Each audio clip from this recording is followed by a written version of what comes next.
They laughed at his invention, so he made sure his revenge was a masterpiece. Elias Thorne had never been a man made for the company of others. From childhood, his world had been gears, wires, and strange blueprints drawn with smudged ink late into the night. Where other boys chased balls down cobblestone alleys or lingered after school to impress the girls, Elias went straight home to his workshop, if it could be called that.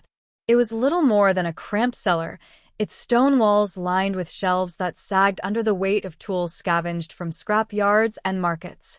He had a gift, or so his mother always told him, the kind of mind that could take apart a pocket watch and return it to life as something unrecognizable, something alive with hidden purpose.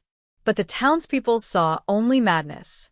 His inventions, mechanical birds that sang too loud, automaton dolls whose eyes seemed a shade too real, a carriage designed to move without horses, were curiosities to some and abominations to others.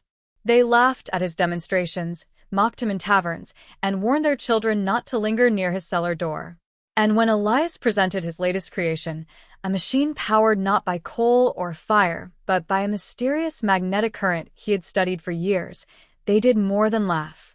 They jeered. They called him a fraud, a trickster, a danger. The Council of Engineers, men who had never built anything beyond the safe and ordinary, tore his work apart with words sharper than knives.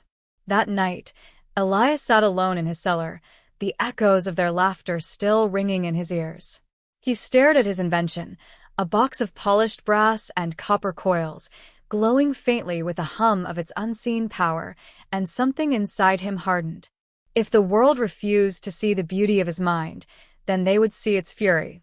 If they could not recognize his brilliance, they would remember his vengeance. So he began again, this time not with hope but with cold purpose. The cellar became a cavern of secrets.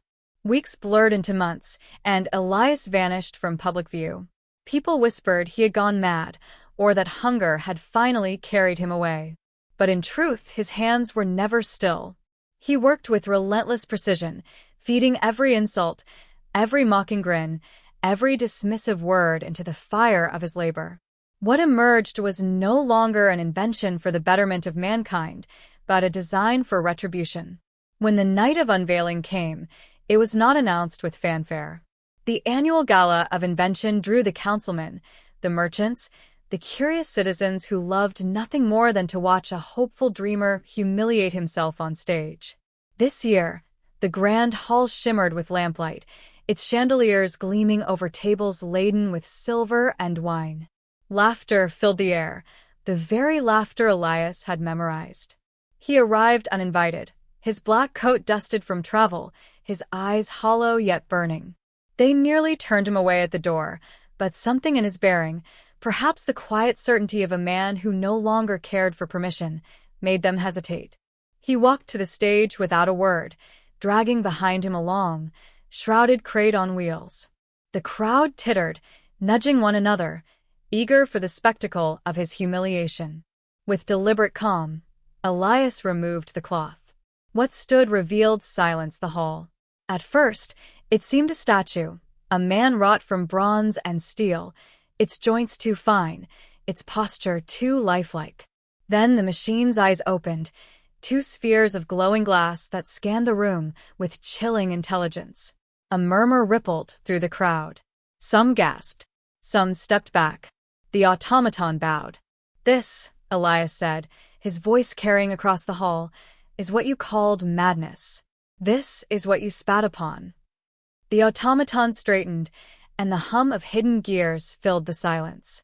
Then it began to move, graceful and smooth, more fluid than any machine they had ever seen. It reached for a violin, crafted into its arm, and began to play. The music was haunting, a melody sharp with sorrow and rage, filling every corner of the room. No one laughed now. No one dared.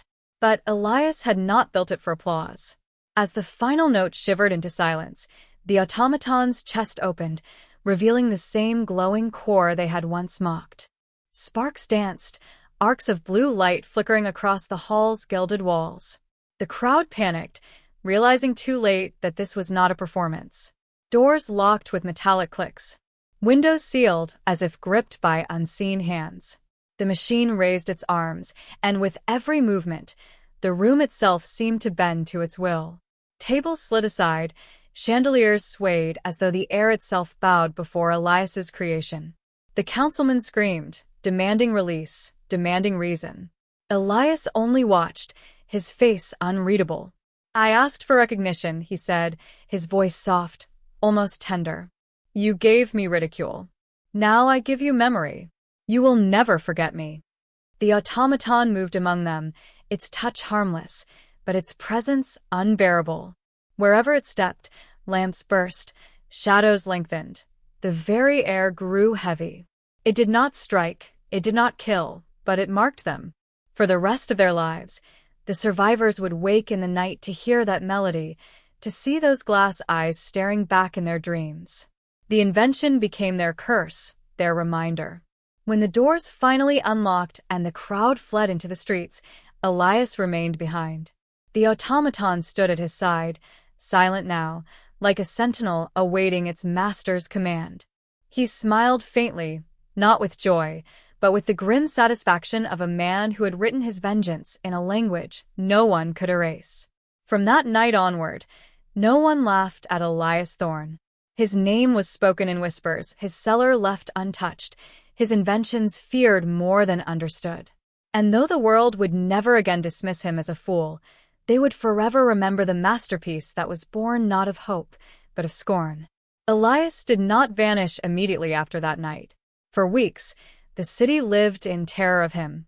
The council who once ridiculed him resigned in disgrace, some fleeing the town altogether, their reputations shattered beyond repair.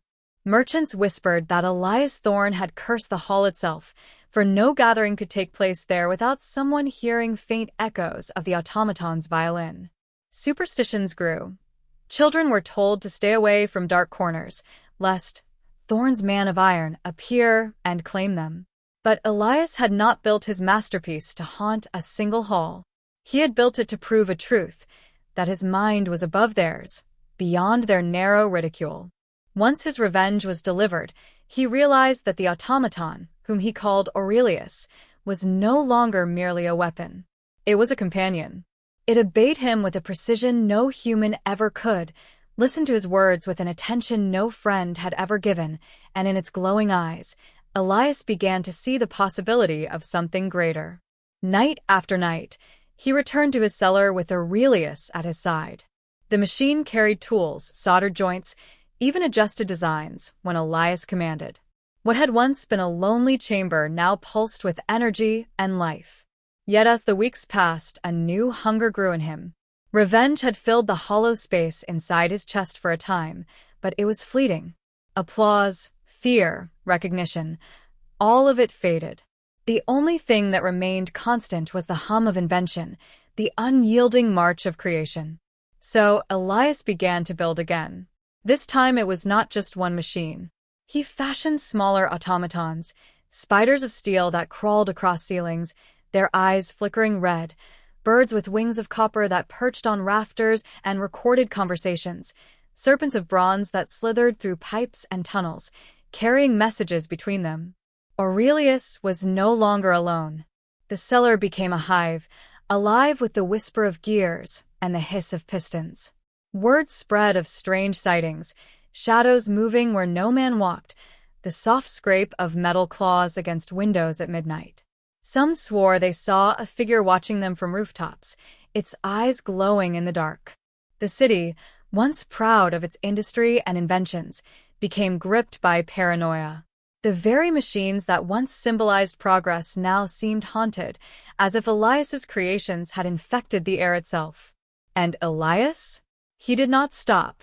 Each invention was sharper, faster, more cunning than the last. He no longer craved the council's respect. He had moved beyond that. What he wanted now was something larger, a legacy. "Let them laugh at others," he whispered to Aurelius one night, tightening a bolt on a new design. "They will not laugh at me. They will speak my name with awe, with fear, with reverence." Soon, the city could not function without encountering some trace of Elias Thorne. A carriage with no driver carried goods across town. No one dared interfere. Lamps lit themselves at dusk with no lamplighter in sight.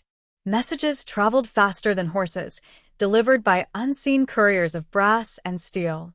Whether the citizens admitted it or not, Elias had bound their lives to his inventions.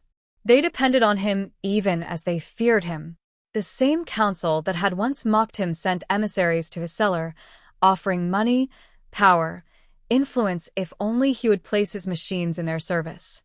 Elias received them in silence, Aurelius looming at his side like a judgment given flesh. When they had finished their desperate speeches, Elias only smiled. "You had your chance," he said, voice low and steady. "You could have stood beside me when I offered you progress. You chose laughter instead. Now you will stand beneath me." And he turned them away. From then on, Elias was no longer simply an inventor. He became something more, a figure of myth. Some called him a tyrant, others a genius, others still a ghost haunting the veins of the city's machinery. But all agreed on one truth: his revenge had not ended in that grand hall. It had only begun. Where once they laughed, now they built temples of caution around his name. And high above, on rooftops where moonlight glinted off steel, Aurelius watched the city with unblinking eyes, ensuring no one ever forgot the man they had once mocked. Elias Thorne's revenge was not a single masterpiece.